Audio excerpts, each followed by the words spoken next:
जय गुरुदेव। सभी साधक साधिकाओं का मैं एक बार फिर से स्वागत करता हूँ। और मैं जिस विषय में आज देखिए बात कर रहा हूँ, अवगत कराना चाहता हूँ आप सभी को, वह एक साधक की लाइफ से जुड़ा हुआ है।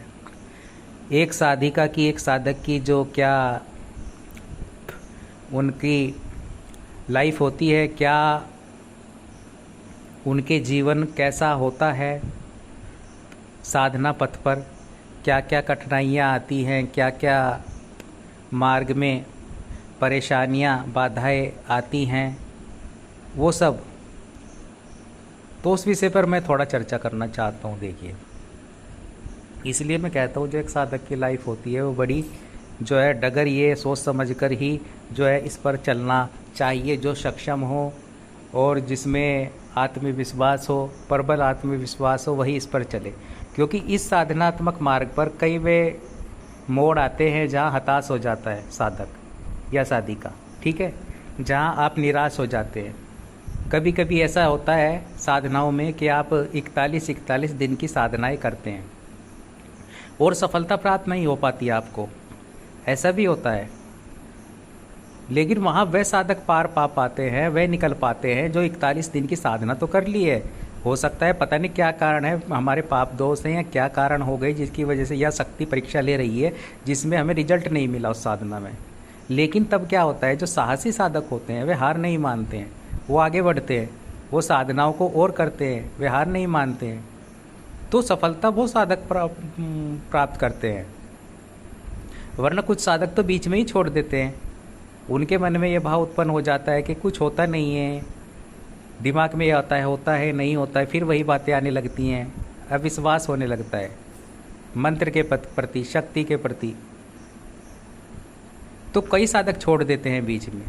और दूसरा ये है कि एक साधक की लाइफ में ये मत सोचिए आप कि सब कुछ अच्छा अच्छा ही होगा। उसकी लाइफ में तो चुनौतियाँ ज़्यादा आती है। अगर आप एक साधक है, चाहे आप बगलामुखी के साधक हैं, ऐसा नहीं है कि तब सब शत्रु समाप्त हो जाएंगे आपके जीवन से। आप दक्षिण काली के साधक हैं, आप धूमावती के साधक हैं, ऐसा नहीं है कि सब शत्रु आपके जीवन से समाप्त हो जाएंगे। 10 शत्रु समाप्त होंगे तो 50 शत्रु आगे खड़े हो जाएंगे आपके। ये क्यों होता है? ये इसलिए होता है कि आप गतिशील रहे, आपको रुकना नहीं है। जीवन में उसके चुनौतियाँ आती हैं जिसमें कुछ विशेषता होती है। जिस साधक में विशेषता होती है, जो जिससे कष्ट उत्पन्न होता है, जब आप ये मंत्र जप करते हो, विधान करते हो, ये कोई साधारण मंत्र जप होते नहीं है। अगर सही मार्गदर्शन में रहकर कोई साधक या साधिका साधना संपन्न करता है तो वो कोई साधारण नहीं है। उससे कष्ट होता है, उससे कष्ट, नकारात्मक जो शक्तियाँ होती है उनको बहुत ही ज़्यादा कष्ट होता है उन चीज़ों से। नकारात्मक शक्तियों को भी होगा और जो आपके आसपास लोग हैं, सामान्य लोग, उनको भी कष्ट होगा। वे भी आपके दुश्मन बन जाएंगे, वह भी आपके दुश्मन बन सकते हैं, क्योंकि वह भी नकारात्मकता उनमें भी भरी हुई है। नकारात्मकता केवल कोई शक्ति विशेष ही नहीं है, नकारात्मकता कोई पिशाच ही नहीं है, नकारात्मकता कोई आप प्रेत से ही ना ले लीजिए। नकारात्मकता, नेगेटिविटी लोगों में भी है, दूषित विचारों में है उनके। तो ये देखा गया है कि जब कोई साधक साधना पथ पर गतिशील होता है तो दुश्मन उसके बन जाते हैं। दुश्मन कभी कभी जो महाविद्या और साधक में साधनाओं में ऐसा देखा गया है, उग्र साधनाओं में ऐसा देखा गया है, आपके सामने आ जाएगा उनका चेहरा छुपा हुआ, सामने आपके हितैषी बनेंगे, चाहे वे आपके मित्र हो, चाहे वे आपके पड़ोसी हो, लेकिन पीछे जो स्वरूप होता है वह आपके सामने आ जाएगा। तो शक्तियाँ सामने ला देती है उन छुपे शत्रुओं को भी, आपके जीवन से दूर कर देती है।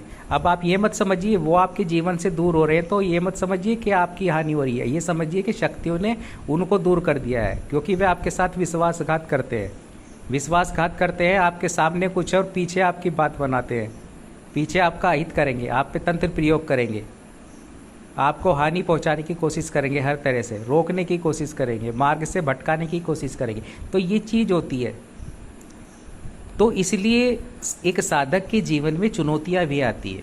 आपने देखा होगा, अगर कुछ विशेष प्राप्त करने की कामना रखते हैं, उन उच्च कोटि की शक्तियों से आप कनेक्शन जोड़ने की कामना रखते हैं, अप्सराओं को प्रत्यक्ष करने की कामना रखते हैं, यक्षिणी को प्रत्यक्ष करने की कामना रखते हैं, एक ऐसी शक्ति से आप जुड़ रहे हैं, जुड़ना चाहते हैं, जिनसे सामान्य व्यक्ति दूर दूर तक जुड़ नहीं पाते,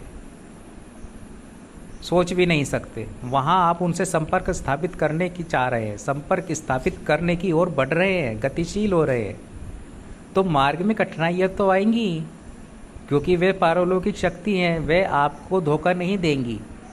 सामान्य व्यक्तियों की तरह वे आपके साथ में विश्वासघात नहीं करेंगी। यहाँ तक कि आप अप्सरों की तो बात छोड़िए, यक्षिणियों की तो बात छोड़िए, एक सामान्य प्रेत भी जब आप साधना करके द्वारा, मंत्र के द्वारा उसको सिद्ध कर लेते हैं, कोई साधक उसको सिद्ध कर लेता है, तो वह भी आपको धोखा नहीं देता, वह भी आपको धोखा नहीं देगा, वह भी आपका साथ देगा, पूर्ण रूप से देगा, पूर्ण समर्पण से देगा। तो ये चीज़ साधक को समझनी होगी। इसलिए कई साधक जो है वे छोड़ देते हैं, बीच में से ही मार्ग बदल लेते हैं, निराश हो जाते हैं, बैठ जाते हैं। यहाँ कौन बढ़ पाता है? साधना मार्ग अलग मार्ग है, नाम जप करने वाला मार्ग एक अलग है। फिर आप संत बन सकते हैं, ठीक है। कथा सुनने वाला एक अलग मार्ग है, जहाँ आप कथाएं सुन सकते हैं कि क्या हुआ, राम जी ने क्या किया, हनुमान जी ने क्या किया था, वो श्रवण करें आप, वो कथाएं हैं, वो बस सुन सकते हैं आप क्या घटना घटित हुई। तो कथाओं वाले अलग हो गए, यहाँ साधना है, यहाँ आपको सुनना नहीं है, यहाँ आपको धारण करना है, यहाँ आपको शक्ति से वार्तालाप करना होता है। साक्षात प्रत्यक्ष होती है शक्ति आपके सामने है, चाहे वे महाविद्या हो, चाहे वे यक्षिणी हो, चाहे वे योगिनी हो, चाहे वो कोई प्रेत हो, चाहे वो कोई अप्सरा हो, वो आपके सम्मुख आता है, प्रत्यक्ष होता है, उससे आपका एक संबंध स्थापित होता है। तो ये बहुत ही ज़्यादा महत्वपूर्ण होता है। तो जीवन में उथल पुथल बहुत ही सामान्य बात हो जाती है एक साधक के। अब कभी कभी आप बगलामुखी अनुष्ठान करते हैं, आपने देखा होगा, चाहे आप पूर्ण विधि द्वारा कर रहे हैं, लेकिन वह बगलामुखी अनुष्ठान करेंगे घर में, तो एक तीक्ष्ण माहौल पैदा हो जाता है, एक उग्रता का माहौल पैदा हो जाता है। शत्रु अपने आप आपके पास आने लगेंगे, ज्ञात अज्ञात शत्रु आपके विरोधी हो जाएंगे। वो अलग बात है कि बाद में शांत हो जाते हैं, लेकिन वो आपके सामने आ जाते हैं। उनके छुपे हुए चेहरे माता वह महाविद्या आपके सामने ला देती है। तो ये विशेषता होती है, क्योंकि आप सामान्य प्रक्रिया नहीं कर रहे हो, आप एक उग्र, एक तीक्ष्ण प्रक्रिया कर रहे हो। ये जो साधना पथ है, इसलिए ये अलग है। शक्तियों को साधना, मंत्र को साधना, अपनी क्षमता द्वारा, अपनी ऊर्जा द्वारा, खुद के, वो अलग बात है कि मार्गदर्शन में रह के साधना कर रहे हैं। मार्गदर्शन में रह के साधना करना तो हर किसी के लिए जीवन में आता है। ये तो जो आपके गुरु है, उन्होंने स्वयं मार्गदर्शन में रह के साधना की है, स्वयं वे गुरु नहीं बन गए। ऐसा नहीं हुआ कि उन्होंने अवतार ले लिया और स्वयं गुरु की सिद्धि उन्होंने स्वयं से ही प्राप्त कर लिया। गुरु के बिना क्यों कहा गया है? अब गुरु को आप मार्गदर्शक कह सकते हैं, गुरु को आप एक शिक्षक कह सकते हैं, गुरु को आप सद्गुरु कह सकते हैं, क्योंकि शिक्षा ग्रहण करना आवश्यक है। मार्ग में सीखते हुए साधनाओं को करना इसलिए महत्वपूर्ण हो जाता है, क्योंकि वह जो उनका ज्ञान है, जिस साधना पद्धति को उन्होंने किया हुआ है, तो वो अपने साधकों को बताते हैं। उस मार्ग पर चलना आवश्यक होता है। इसलिए कहा गया है कि मार्गदर्शन में साधना संपन्न करें। गुरु के मार्गदर्शन में साधना संपन्न करनी चाहिए किसी भी साधक या साधिका को, इसीलिए वो कहा गया है। तो मैं इसलिए कहता हूँ, मैं कोई सपने नहीं दिखा रहा हूँ आपको। सिद्धाश्रम मार्ग चैनल सपने नहीं दिखाता है, पहले तो आप ये समझ लीजिए। ये वास्तविकता से अवगत कराता है साधकों को। फिर उनकी इच्छा है, वह साधना करना चाहते हैं या नहीं करना चाहते हैं। बल्कि मैं तो ये कहूँगा, सामान्य आप बन के रहें।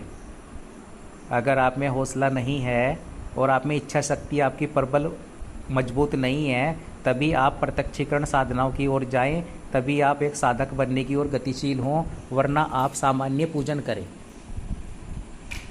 क्योंकि हो सकता है अगर आप सामान्य पूजन करेंगे तो आपकी जीवन में चुनौतियां नहीं आएंगी, 1000 शत्रु आपके नहीं बनेंगे। लेकिन जहां आपने ये साधना पथ अगर अग्रसर हो गए, आप साधना पथ पर साधनाएं करने लगे, मंत्र जप करने लगे, महाविद्याओं की, यक्षिणियों की, विशेष उग्र शक्तियों की, तब आपके 1500 शत्रु खड़े हो जाएंगे, रोज खड़े होंगे आपके जीवन में।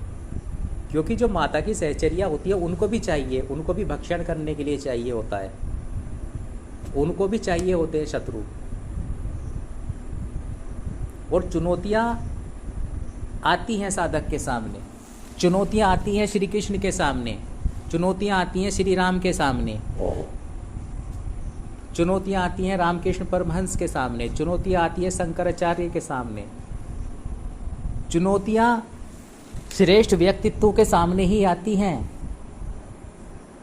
सामान्य के सामने इतनी चुनौतियां नहीं आती हैं। जितने श्री कृष्ण के शत्रु थे शुरू से लेकर आखिरी तक, जीवन में शत्रु ही शत्रु, शत्रु ही शत्रु। वो क्यों थे? विशेषता थी उनमें, विशेषता थी क्योंकि वह अग्रसर थे, वे साधना पथ पर अग्रसर थे। उन्होंने साधनाएं संपन्न की हैं, उन्होंने बगलामुखी की है, उन्होंने महाविद्या छिन्नमस्तिका की है, उन्होंने धूमावती भी की है। ये विशेषता रही है श्री कृष्ण की, इसलिए उनके 1000 शत्रु उत्पन्न हुए और हजारों के हजारों पे विजय प्राप्त की है श्री कृष्ण ने। वहीं राम का जीवन देख लीजिए आप। फिर आप ये कैसे काम न करते हैं? ये कैसे सोच हो गई आपकी कि भाई आप साधक हैं तो जीवन में बाधाएं क्यों आ रही हैं, अड़चने क्यों आ रही हैं? अड़चने आ रही हैं, बाधाएं आ रही हैं क्योंकि विशेष प्राप्त करना चाह रहे हो, आप विशेषता की ओर अग्रसर हो, शक्ति से कनेक्शन स्थापित करना चाह रहे हो, इसलिए चुनौतियाँ भी आ रही हैं, इसलिए आ रही हैं चुनौतियाँ। और इन चुनौतियों से पार पाने के लिए ही महाविद्या है। चुनौतियों को समाप्त करते विजय प्राप्त करनी है आपको। जैसे श्री कृष्ण ने विजय प्राप्त की है, वैसे ही अपने आपके जीवन में भी आपको विजय प्राप्त करनी है। शत्रुओं पर विजय प्राप्त करनी है, पाप दोषों पर अपने स्वयं के विजय प्राप्त करनी है, ग्रह बाधाओं पर विजय प्राप्त करनी है, और वह साधनाओं के द्वारा ही हो सकेगा। लेकिन फिर मैं यह कहूँगा कि आप में हौसला होना बहुत ही ज़्यादा आवश्यक है। केवल प्रवचन सुनने से कुछ होने वाला नहीं है, केवल कथाएं सुनने से कुछ होने वाला नहीं है, फिर आप सामान्य बनकर रह जाएंगे। सामान्य नहीं बनना है। हो सकता है कि अगर कथाएं सुनेंगे तो जीवन में कोई बाधा ना हो, आपके अड़चन ना आए, वो इसलिए नहीं आएगी क्योंकि आप विशेष नहीं हैं। और अगर इससे भी बाधाएं नहीं प्राप्त करनी है जीवन में तो आप कुछ ना करें, फिर आप सामान्य व्यक्ति बन जाएं, छल करें, झूठ करें, कपट करें, फिर देखिए जीवन में आपके धन भी होगा, सब कुछ होगा। क्योंकि फिर जो निगेटिविटी चीज़ें हैं वो आपको नहीं आएंगी आपके पास में। क्यों नहीं आएंगी? उन्हें आपसे खतरा ही नहीं है। आप स्वयं निगेटिविटी रूप धारण कर लेंगे, आप स्वयं देह त्यागने के बाद में प्रेत बन जाएंगे, आप स्वयं उनमें शामिल हो जाएंगे। उनमें और आप में कोई अंतर ही नहीं है, कोई विशेषता ही नहीं है, उनसे आपको खतरा ही नहीं है, तो वो आपके मार्ग में क्यों आएंगी? और फिर क्यों ऐसे होता है? एक साधक के जीवन क्यों इतना कठिनाई युक्त होता है, क्यों इतनी अड़चने, क्यों इतना तनाव होता है? वो इसीलिए होता है। फिर मैं श्री कृष्ण का नाम लूँगा, क्यों उनके जीवन में इतनी बाधाएं थी, क्यों शत्रु थे शुरू से लेकर आखिरी तक। तो ये विशेषता होती है, विशेष व्यक्तित्व की विशेषता होती है, एक साधक की विशेषता होती है। और उन कठिनाइयों से, उन अड़चनों से, उन बाधाओं से पार पाना है। और पार कैसे पा पाओगे? वही साधना रथ पथ है, वही मार्ग है, गुरु के बताया हुआ मार्ग, उस पर आपको चलना है और पूर्ण सफलता प्राप्त करनी है, बाधाओं से, अड़चनों से पार पाते हुए। और ये एक साधक बनकर ही हो सकता है। और साधक वह व्यक्तित्व बन सकता है, साधनाएं वह कर सकता है। फिर मैं आखिरी में यही बोलूँगा कि भाई जो क्षमता होगी जिसमें, जो चुनौतियों को स्वीकार कर सकेगा, भली प्रकार से उनका सामना कर सकेगा, चुनौतियाँ चाहे शत्रु रूप में हो, चुनौतियाँ चाहे जीवन में धन के अभाव के रूप में हो, चुनौतियाँ चाहे ग्रह बाधा के रूप में हो, चुनौतियाँ चाहे सामान्य व्यक्तियों के रूप में हो, जो आपको पीठ पीछे आपकी बुराई या आप पे घात लगाकर मारण तंत्र प्रयोग क्रियाएं तक करवाते रहते हैं और आपको पता नहीं होता, तो वो शक्तियाँ आपकी सुरक्षा करती हैं। जहाँ दिखता नहीं है वहाँ वे शक्तियाँ अड़ जाती हैं आपके मार्ग में। अकाल मृत्यु रोज़ उत्पन्न हो रही है, रोज़ सड़कों पर अकाल मृत्यु जो है तांडव कर रही है। कभी एक्सीडेंट हो रहे हैं उनके माध्यम से, कहीं किसी माध्यम से।